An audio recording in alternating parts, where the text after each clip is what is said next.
Hello दोस्तों, welcome to back your YouTube channel gold PhD art channel में आप सभी का बहुत बहुत स्वागत है। आज हम जिस कलाकार के विषय में चर्चा करने चल रहे हैं वो नाम व प्रतिभा के बहुत धनी कलाकार हैं। उनका जीवन हमारे और आपके जीवन की तरह ही है। ना तो ये बहुत बड़े अमीर फैमिली से, ना तो ये बहुत निम्न फैमिली के थे। ये एक मिडिल फैमिली के व्यक्ति थे। मन पारेख जी के विषय में हम चर्चा करते हैं। इनका जन्म जो है 1939 ईस्वी में हुआ था अहमदाबाद के गुजरात में।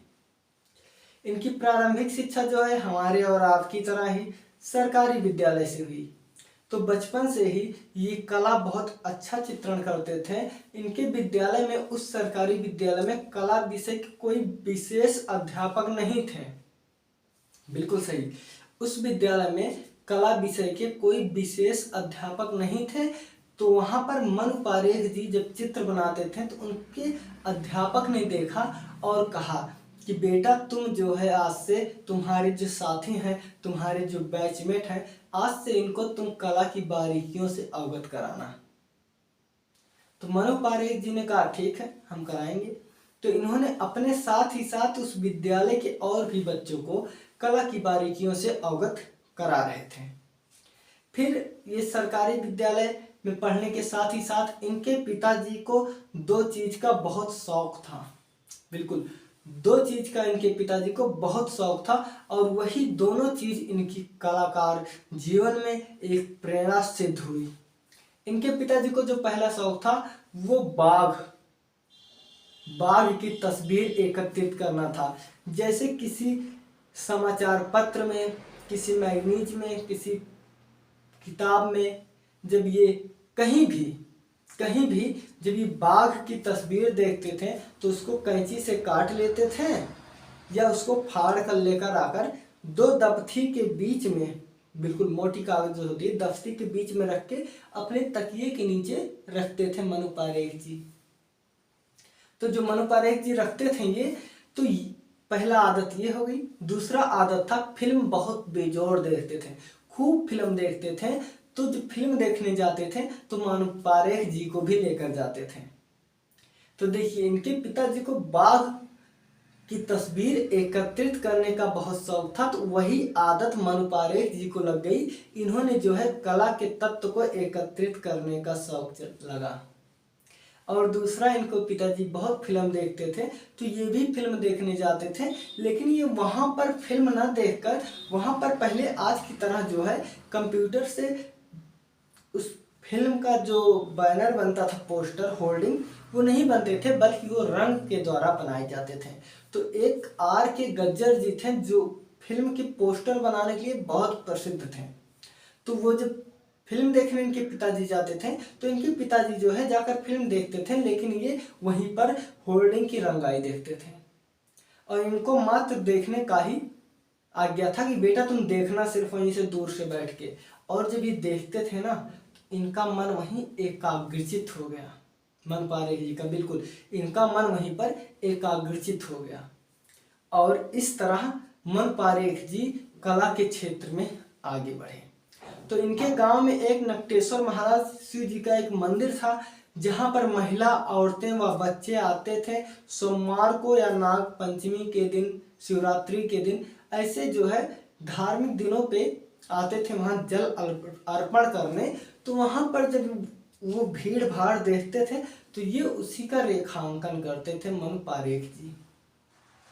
इस तरह इनकी जब मैट्रिक की शिक्षा पूरी हुई तो इन्होंने जो है CH कला विद्यालय, अहमदाबाद का एक विद्यालय जहां कला विषय था, ध्यान दीजिए, जहां कला विषय था लेकिन अध्यापक पढ़ाने के लिए नहीं थे, तो वहां पर इन्होंने गया। वो 2 वर्ष का कोर्स था। इन्होंने वहां के जो इनके गुरु थे उनका नाम था, वो इनके गुरु का नाम था, मैं भूल रहा हूँ, 1 मिनट, पारेख। हाँ, इनके गुरु का जो नाम था वो था पारेख ही था कोई,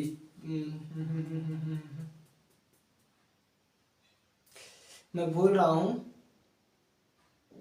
हाँ, रसिक लाल पारेख। इनके गुरु का नाम था रसिक लाल पारेख, इनका नाम है मनु पारेख। तो इसी तरह, ठीक है, इनके गुरु का नाम था रसिक लाल पारेख। इन्होंने गुरु जी से कहा कि मेरी आर्थिक स्थिति इतनी ठीक नहीं है, मैं चाहता हूँ कि मेरा प्रवेश सीधे द्वितीय वर्ष में दिया जाए। तो इन्होंने विश्वास दिलाया कि सर आप हमारा प्रवेश दे दीजिए, मैं बहुत मेहनत करूँगा। जो बच्चे 2 साल सीखे हैं मैं इतना मेहनत करूँगा कि मैं भी उनके बराबर ही रहूँगा, एक कदम पीछे नहीं होऊंगा। तो उनकी बात मान लिए, क्योंकि वो भी पारे ये भी पारे, तो सोचे चलो बच्चा मेहनती है, चलो प्रवेश द्वितीय वर्ष में करा देते हैं। तो इस तरह उनको द्वितीय वर्ष में प्रवेश मिल गया और ये खूब अथक मेहनत किए। इस तरह से मन पारेख जी वहां से उत्तीर्ण हुए। अब इसी विद्यालय के पास हुए एक दशरथ पटेल जी थे, वो जब आए तो उस दौरान इन्होंने मनु पारेख के चित्रों को देखा और बोला अरे वाह, तुम तो एक बहुत बड़े कलाकार बनोगे। तो बेटा एक काम करो, तुम J school of art college Mumbai चले जाओ, वहां से तुम एक बहुत बड़े कलाकार बनकर उभरोगे। घर की स्थिति ठीक नहीं थी तो उन्होंने कहा बेटा वहीं पर कमाना भी और पढ़ना भी। तो इस तरह से इनको तो असंभव लगा, लेकिन ये वो उनकी बात मानकर चले गए। वहाँ इनको प्रवेश मिल गया और ये कैसे इधर उधर से करके जो है घर से कुछ पैसे लेकर अपना काम चलाने लगे। तो वहाँ की जब वातावरण देखे तो इन्होंने सोचा कि दशरथ पटेल जी मुझे कह रहे हैं कि तुम एक कलाकार बनोगे। तो इनका मन अध्यापक तक नहीं सीमित रहा। ये जानते थे कि अगर मैं अपनी पढ़ाई पूर्ण कर लूँगा तो मुझे सरकारी नौकरी मिल जाएगी, अध्यापक की पदवी मिल जाएगी। तो इन्होंने सोचा जब मुझे अध्यापक की पदवी मिल जाएगी तो मैं अपना पूरा समय जो है नहीं दे पाऊंगा अपनी कला पर। तो इन्होंने 1 साल की परीक्षा छोड़कर उसके बाद ये घर आ गए। जब घर आ गए तो उसी दौरान इनका विवाह हो गया माधवी पारेख से, वो भी बहुत अच्छी चित्रकारी करती थी। फिर इसके बाद ये यहीं पर रह गए तो इनकी मम्मी ने एक दिन हाथ पे हाथ रख के पूछा पारेख बेटा जो तुम मुंबई में पढ़ते थे क्या हुआ, कुछ पता नहीं चला। तो यहाँ पर ये झूठ नहीं बोल पाए, इन्होंने कहा माँ मैंने अपनी पढ़ाई छोड़ दी। तो इनकी माँ ने समझाया बेटा तुम ही एक सहारा हो, तुम्हारी शादी भी हो गई है, अब कमाओगे नहीं तो कैसे काम चलेगा, कब तक ऐसे जिल्लत की जिंदगी जिया जाएगा। तो इनको माँ की बात समझ में आ गई और ये जाकर 1962 ईस्वी में अपनी उस अधूरी पढ़ाई को पूरा किया और पढ़ाई जस्ट बाद इनको जो है यानी कि 1962 में इनको जो है नौकरी मिल गई। अब सब कुछ बहुत अच्छे चल रहे थे तो इन्होंने फूल पर जो श्रृंखला बनाई, इन्होंने कहा मेरे जो फूल हैं वो किसी प्रेमी प्रेमिका को देने वाले मेरे फूल नहीं है।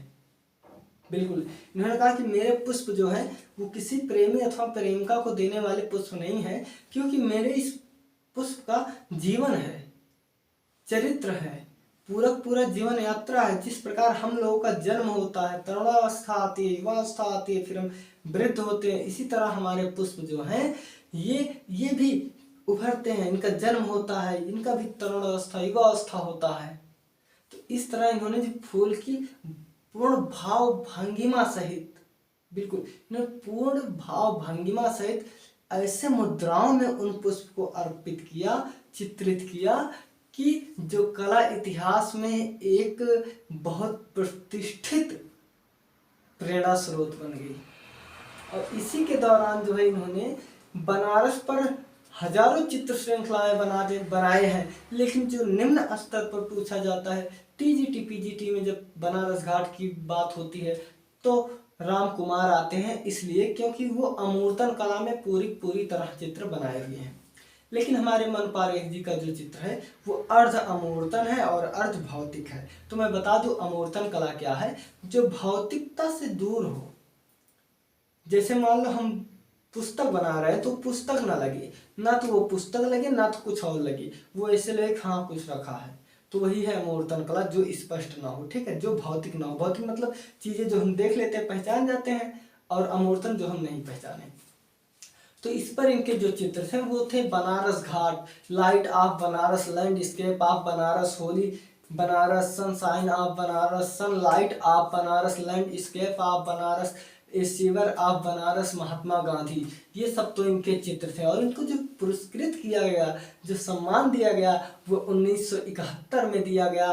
बिड़ला कला अकादमी से पुरस्कार मिला 1971 में। 1972 में इनको जो है रजत पदक मिला। क्या? रजत पदक मिला, राष्ट्रपति के द्वारा मिला था। और 1982 ईस्वी में, 82 याद रखना, 1982 में ललित कला अकादमी के द्वारा इनको पुरस्कार मिला। और 1991 में इनको पद्मश्री से पुरस्कृत किया गया। और 1992 ईस्वी में पोर्ट्रेट ऑफ ए पेंटर नामक इनके ऊपर एक डॉक्यूमेंट्री फिल्म बना।